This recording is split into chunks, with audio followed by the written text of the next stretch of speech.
Hi everyone, great to be here. As introduced, Ross Davie, Business Development Director. I'm going to share some information about AWS funding. There are a lot of programs, so I'm just going to focus on the ones that might benefit you as founders and startups. To give you a perspective on that, I think AWS has 80 funding programs. The key funding programs for startups, though, if you want to leverage it, I'm just going to start the slide. Yeah. There's quite a few, as you can see. Just a show of hands, if you don't mind. How many of you are leveraging cloud already? So it's quite a lot. And how many of you are already leveraging AWS? Okay, fantastic. Okay, so some of you will already be aware of Activate. There's two types of ways to access AWS funding. The first way is through AWS itself. You can apply for Activate credit. The easiest is go to their website and apply for $1,000 Founders Activate. It's valid for 2 years. Once you consume that, you can come to us or other AWS partners. We enable for another $5,000, valid another 2 years. Okay? And then if you're part of an accelerator or VC, those Activate codes go up to $100,000. Even if you're not part of an accelerator or VC, if you got ML or AI workloads, you can apply through the Intel and NVIDIA program for $100,000. Just very important, we work with a lot of founders. The 1,000 code is only valid a year. It cannot be extended. So if you're not going to consume AWS services to completely consume the $100,000 in 12 months, just redeem a smaller code. Okay? And then you'll get a longer runway on credits on AWS. We see a lot of founders who grab the 100,000 and they're ambitious. You know, everyone who's a founder's optimist. So, and then they don't spend the money and they can't extend it and they can't get bigger codes and they end up paying when they didn't need to. So there's two main funding funnels. One where the founder goes out and builds themselves and they access the Activate. Once they build out and they're ready to scale, or they're looking for investment, or they're engaging with enterprise or corporate, and they need to show they've done technical due diligence or about to scale, secure and compliant, or they want to optimize their costs, then they leverage us for the well-architected framework review, which is basically technical due diligence. So that's the one funding path. If you're a founder or startup and your workload or application is sitting on premise, or it's on GCP or Azure or IBM Cloud, and your estimated monthly spend is likely to be over $5,000, you can tap a different funding program to migrate to AWS. This is called the Startup Migrate Program. It's up to, well, it starts at $25,000 funding, and you can access either funding to offset your AWS spend and or for a partner like ourselves to assist you build out a secure, compliant, scalable environment on AWS, paid for by AWS. Okay. Behind that is another program called Jumpstart. That's for specific core workloads from AWS. So say you want to share insights with your customers, or you want to do customer retention or fraud detection, depending on what your business is delivering. Then you can access Jumpstart for AI, ML, serverless workloads, DynamoDB, IoT workloads. AWS then funds 50% of the partner effort to help you adopt those services. So it's not credits to offset your AWS spend, but instead of outsourcing and paying 100%, if you don't have that capacity or skills in your team, you can leverage a partner like us and that funding program, and your costs will be halved. Okay. Once you consumed all the startup programs and funding, and you launch additional workloads in the future, you can access what's called Migrate and Modernize funding, or MAP funding. So we work with a lot of successful startups, so Electrum, Payfast, Cellulant. Those are large-scale startups. They can access a program called MAP because of the scale of their workloads on AWS. That's 3 years of funding from AWS. Okay. Migrate and Modernize is smaller scale funding. So if you say have a workload and you estimate it to be between $500 US and $5,000 US, we can access that program for you and help offset your AWS usage, or for a partner to assist you migrate onto AWS.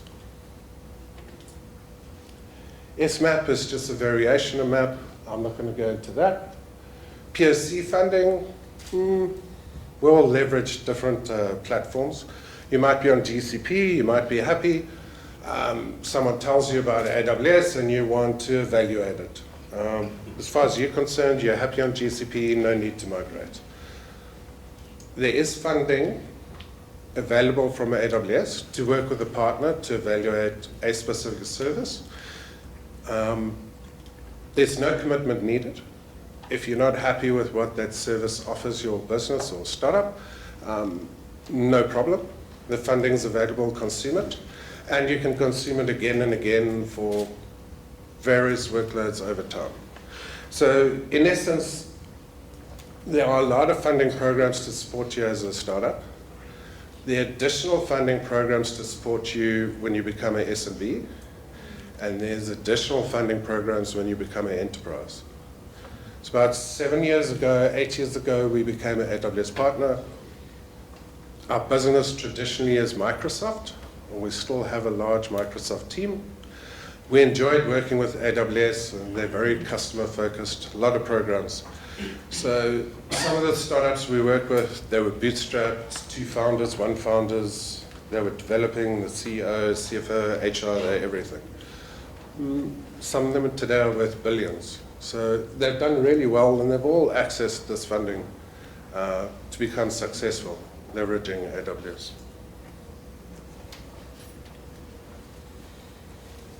One area just I want to focus on, which might help all you founders who are already leveraging AWS, is your technical due diligence. So